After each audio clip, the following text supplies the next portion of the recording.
And in today's video, I show you my top 3 tips for painting large miniatures with dry brushing. Hi, welcome to a new episode of Tangible Day. I'm Andrew. Dry brushing large miniatures is a great way to paint a lot of models quickly and make them look good too. And these are the 3 tips: a solid base coat, a good brush, and good technique. Stick around and I'll show you what I mean. Let's get into it. Of course, with any miniature, you need to start with a primed model, and I usually do this with an airbrush. I start with a Vallejo surface primer and I use this directly from the pot. It's one of my favorite primers. I'm using a Badger Patriot airbrush.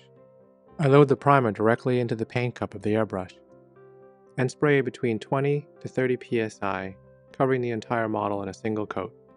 You may want other coats to fill in the nooks and crannies. And let's get started with the first tip, and that is a good base coat. You always want to start with a good base coat. There are a lot of ways to apply a base coat before you dry brush. You can use a regular brush like I am now. This is a large cosmetic brush with soft mop bristles. There's a link in the description of where I got this paintbrush. When you start painting, make sure your paint isn't too thick. You might want to thin it with a bit of water. Here I'm using a dark stone color from Army Painter, and I'm quickly just basing it in a single coat. It's pretty thin. Before adding additional coats, make sure the first layer is dry before moving on. This ensures detail is maintained. So before you start dry brushing, make sure your base coat color is even and looks good. There is no perfect dry brush paint. Just use a brighter color as a highlight and dry brush that. Which brings me to the next tip, and that is to use a good dry brush. I know everyone has their favorite, but there are certain brushes that are better than others, and here's my favorite right now. It's a Masterclass Army Painter dry brush that I picked up at a local game store. You can see the link below for more details. It has exactly what you're looking for in a good dry brush. Stiff, resilient bristles that don't wear out, that are bundled in a high density, that hold lots of paint. The round brush shape also is really helpful because it increases the broadness of each stroke when you apply the paint. To load the brush, simply dip it in the paint, then dry it off on a piece of cardboard like I am doing here. You can use other surfaces like a texture pad. The idea is to get rid of the moisture. For best results and the most control over your dry brush, make sure the dry brush is actually pretty dry. Paint should barely deposit on the cardboard. You'll know you've prepared your dry brush properly when you start using it on the textured surface. It should come off in light, chalky coats. And you'll notice as you dry brush, only the raised surfaces take up the highlight color, and the texture becomes more and more visible as you dry brush.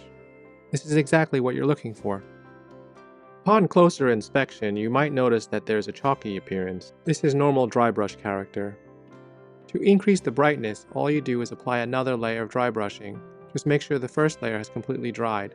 Additional dry brush layers also smooths out a lot of that powdery textured look. So if you want a smoother appearance, just keep dry brushing over and over.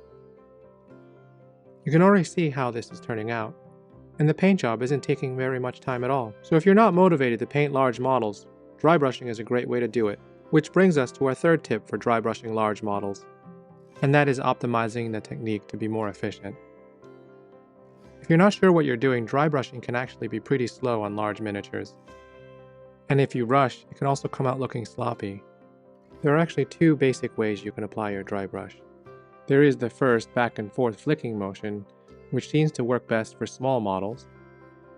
The back and forth flicking motion allows the bristles to catch the raised edges of a miniature surface. The problem here is that the back and forth flicking motion doesn't cover a lot of surface area very well, as you can see me struggling a little bit here. Sure, you could use a larger dry brush, but then you lose control where you need it.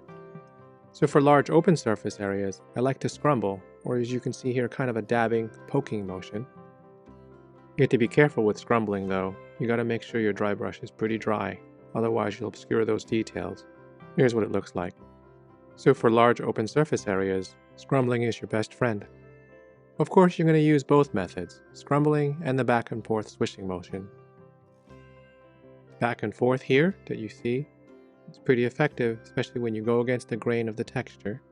Also remember to stay relaxed, and a lot of the dry brushing motion should come from your upper arm and your shoulder rather than your fingers and your wrists. This will prevent you from getting cramps in your fingers and wrists and allow you to dry brush more comfortably. For large models, I tend to keep my color scheme really simple, just 2 colors, a dark color and a light highlight color. Remember, it's the contrast that really makes these miniatures look good. If you want, you can also dry brush other colors and blend them in using the same technique. You can also use washes and glazes for other special effects, but I'm going to save that for another video. For now, I'm going to call this done. These are fairly large terrain pieces and I finished in less than an hour. Oh, and don't forget to varnish your models to protect them. So there you have it, my top 3 tips for dry brushing miniatures. A good base coat, a good brush, and good technique. Hey, thanks for watching. Let me know what you think with a comment below.